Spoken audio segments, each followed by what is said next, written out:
Muito boa noite para você, bem-vindo ao Jornal Anhanguera, segunda edição, 6 horas e 45 minutos, estamos ao vivo. E a gente começa falando da Polícia Civil, que confirmou que as duas irmãs sequestradas ontem em Rio Verde foram vítimas de estupro. Além do exame médico, o relato das crianças comprova o ato.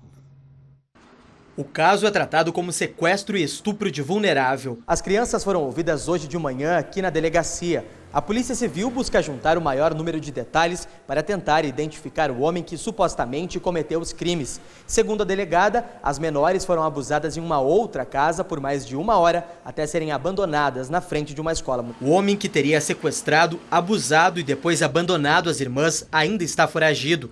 A polícia descarta a possibilidade da participação de uma outra pessoa. Pelos relatos das vítimas, ocorreu um crime de sequestro de menores de idade, né? Uma vítima tem 11, a outra tem 12, com o fim de praticar atos libidinosos. O estupro foi confirmado pela perícia?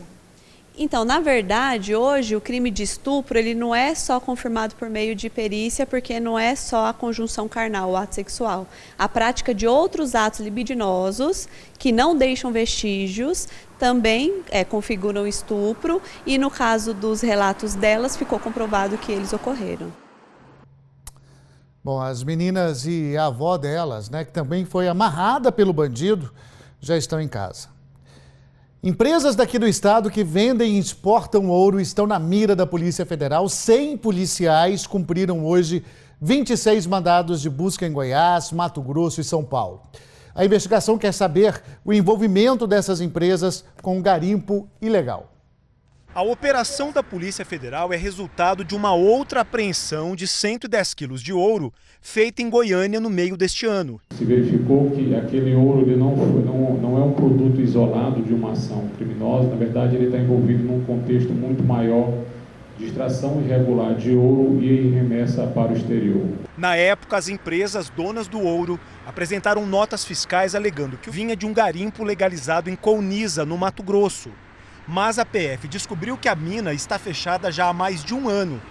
O ouro apreendido em Goiânia em junho, avaliado em 20 milhões de reais, na verdade tinha saído de garimpos clandestinos em Aripuanã, também no Mato Grosso. Ela cobertou um ouro ilegal através de documentações legais. Agora vamos identificar se ela estava também atuando junto com os garimpeiros ilegais. Em Goiânia, a Polícia Federal apreendeu esse avião que pertence ao grupo de empresários. Em Cuiabá, um outro avião também foi sequestrado pelos agentes. As aeronaves vinham sendo usadas para transportar o ouro. A Polícia Federal descobriu que as empresas investigadas comercializaram nos últimos 4 anos 5 toneladas de ouro, que foram enviadas para a Europa. Mas a investigação ainda não conseguiu apontar se todo esse ouro foi extraído de minas clandestinas.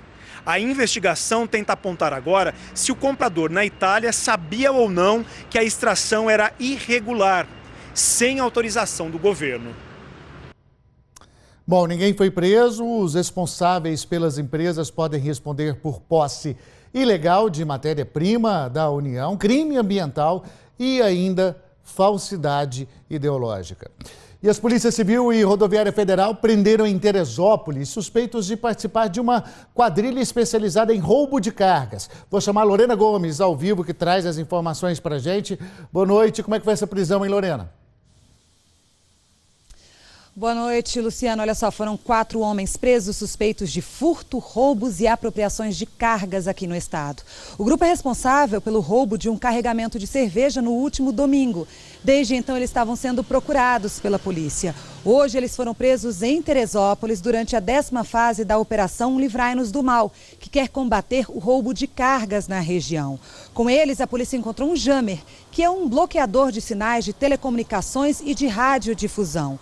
2 dos 4 presos apresentaram documentos falsos. Foi o Guilherme Ferreira Dias, que era foragido do sistema prisional daqui de Anápolis, e o Gustavo Mendes Barbosa, que estava com mandado de prisão em aberto por roubo de cargas. Os 4 foram encaminhados para a DECAR, a Delegacia Estadual de Repressão a Furtos e Roubos de Cargas. Luciano. Obrigado, Lorena. Bom trabalho para você. E um homem que se passava, veja só, por delegado da Polícia Civil, foi preso depois de aplicar golpes em várias pessoas. Este falso delegado foi preso no entorno do Distrito Federal. Por isso, chamo de Luziane ao vivo, Danilo Moreira. Oi, Danilo, como é que ele agia, hein? Tinha informações, privilegiadas de dentro da própria polícia. Pois é, Luciano, muito boa noite para você, boa noite para todo mundo. De acordo com as investigações, Fernando Ribeiro de Souza, de 49 anos, foi preso em Planaltina, no Distrito Federal. De acordo com a Polícia Civil, ele ligava para as delegacias e pedia informações de boletins de ocorrência de veículos roubados. Logo depois de ter acesso a essas informações, ele ligava para as vítimas que tiveram os carros roubados e dizia que estava com o veículo delas e pedia um valor de R$2.000 para fazer a devolução do veículo. Nós conversamos com um delegado que está investigando o caso e ele explica mais um pouco de como funcionava esse golpe. Vamos ouvir. Ele informava que estava na posse do veículo subtraído, dava vários detalhes que estavam inscritos no boletim de ocorrência para essas vítimas e solicitava de R$1.500 a R$2.000 sobre o pretexto de devolver esse automóvel. Mas, na verdade, ele não devolvia o automóvel e ficava com esse dinheiro. E olha só, Luciano, de acordo com a Polícia Civil, esse homem não fez vítimas só aqui no estado de Goiás não, viu? Ele conseguiu fazer vítimas em outros vários estados. Que bandido ousado, não é mesmo, Luciano? Enganando até mesmo a própria Polícia Civil. Eu volto com você no estúdio. É um tipo de golpe que já acontece, mas vai tendo variações, Agora um homem se passando por delegado. Obrigado, viu? Bom trabalho. E olha, começou hoje em Anápolis o Feirão Digital promovido pela Rede Globo. Essa é uma oportunidade da população tirar dúvidas sobre essa tecnologia, a tecnologia de transmissão digital.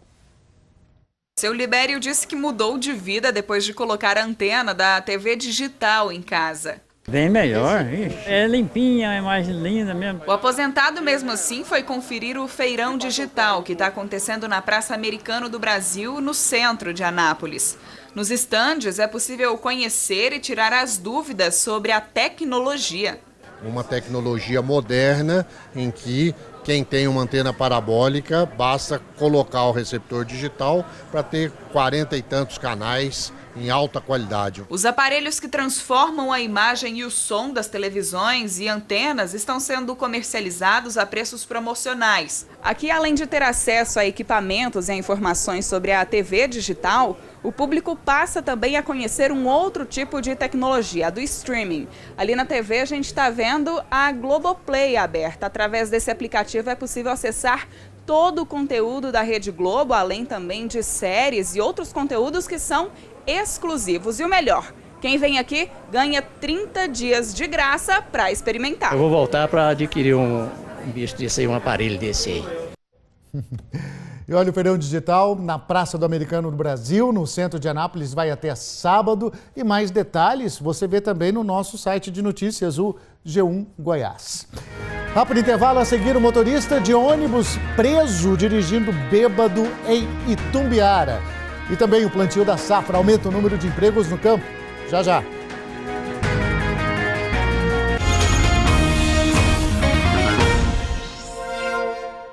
6:55, estamos de volta. Olha só, um motorista de ônibus do transporte público de Itumbiara foi preso porque estava dirigindo embriagado. Emerson Ferreira, ao vivo de Itumbiara, aqui com a gente. Emerson, os passageiros perceberam o perigo e chamaram a polícia. Boa noite. Oi, Luciano, boa noite para você, boa noite para todos. Exatamente, viu, Luciano? Esse caso foi durante a tarde aqui em Itumbiara. Essa empresa é responsável por fazer o transporte coletivo aqui na cidade. Foi justamente quando esse ônibus foi sair de um dos bairros que os passageiros notaram que o motorista estava alterado. Nesse momento também ele começou aí a dirigir em zigue-zague. Foram os próprios passageiros que acabaram ligando para a polícia para fazer essa denúncia. A polícia foi atrás e conseguiu interceptar esse ônibus em outro bairro. O motorista estava visivelmente embriagado, segundo os policiais, mas o homem se recusou a fazer o teste do bafômetro. Mas mesmo assim, por causa das condições, a polícia constou no boletim de ocorrência que ele estava visivelmente embriagado. 15 passageiros estavam nesse coletivo no momento da abordagem, viu? Esse motorista foi levado para a delegacia e ainda hoje deve ser ouvido pelo delegado de plantão. A empresa responsável por esse transporte é a Auto Ônibus Del Leste. Ela disse que medidas já foram tomadas e que o motorista será desligado da empresa. Muita irresponsabilidade, né, Luciano? E medidas preventivas também têm que ser tomadas, né, Emerson? Muito obrigado, viu? Bom trabalho. 2 acidentes com carretas carregadas com farelo de soja deixaram um trânsito lento hoje no trecho da BR-060 em Rio Verde.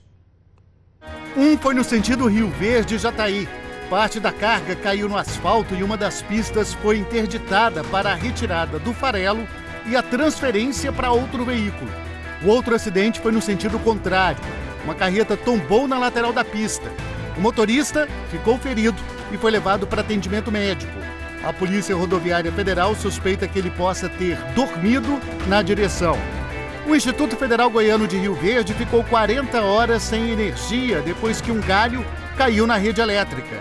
Prejuízo para mais de 4.000 alunos que ficaram sem aulas e também nas pesquisas.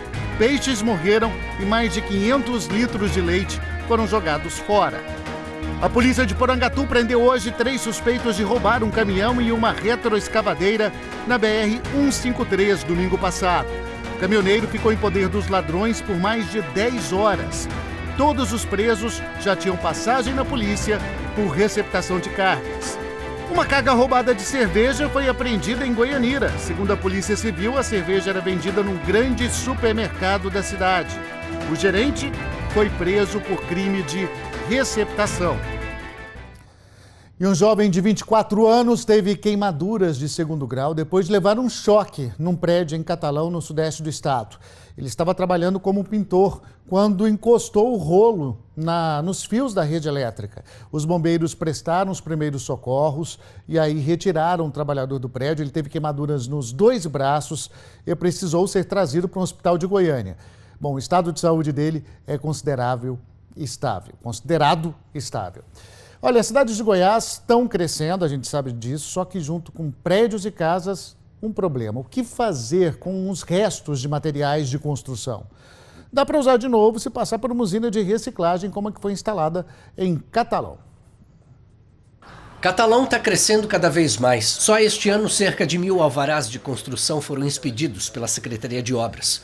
Um dos efeitos do crescimento é a quantidade de resíduos sólidos descartados. O lixo da construção civil muitas vezes é descartado numa estrada de terra, como essa aqui em Catalão. Olha só a quantidade de sujeira por aqui. A gente vê de tudo, inclusive uma telha de barro.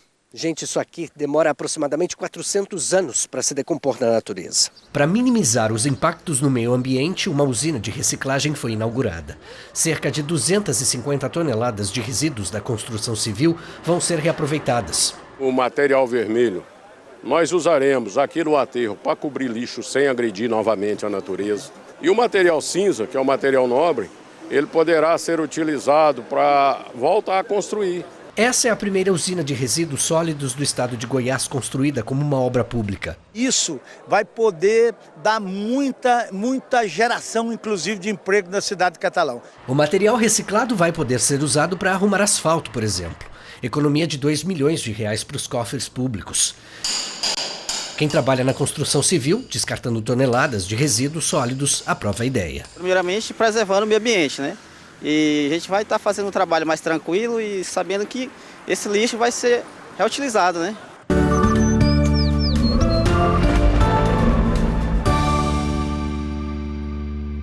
A quinta-feira vai ser de sol com aumento de nuvens no período da tarde. O calor e a umidade podem provocar chuvas isoladas em todas as regiões, principalmente no leste de Goiás. Mais quente em Porangatu. Em Rio Verde e Anápolis, 30 graus. Lusiânia, 29 e Catalão, máxima de 28 graus. Bom, essa chuvinha está ajudando no campo. Uma pesquisa do CAGED mostrou que neste ano quase 5.000 pessoas foram demitidas no setor agropecuário aqui em Goiás. Mas essas demissões, foram mais demissões do que contratações. Só que em Jataí, no sudoeste do estado, esse cenário é diferente. Mais gente conseguiu emprego. As contratações aumentam ainda mais nessa época em que é cultivada a safra de verão.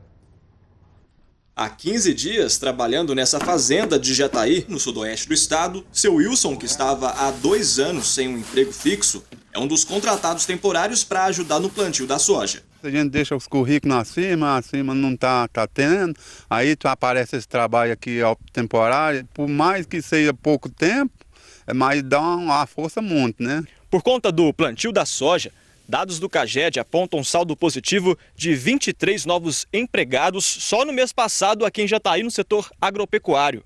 Para se ter uma ideia, 140 pessoas foram demitidas, mas outras 163 foram contratadas. O período de safra vem acompanhado do aumento da mão de obra por conta das demandas no campo. Os funcionários fixos não dão conta de fazer o serviço geral, então contrato temporário para plantio mesmo. Do campo para os armazéns. Nessa empresa, a previsão é de 37 novas contratações para a safra de verão deste ano, com salários que variam de R$ 1.500 a R$ 2.100. É muito importante que a pessoa que esteja precisando de trabalho, ela se qualifique, porque esse é o período onde ocorrem essas contratações para as operações safra. E antes de ir embora, um recadinho para você. O Jornal Nacional hoje começa mais cedo, 10 para as 8. Boa noite para você. A gente se vê amanhã e hoje a gente termina com imagens de Rio Verde. Tchau.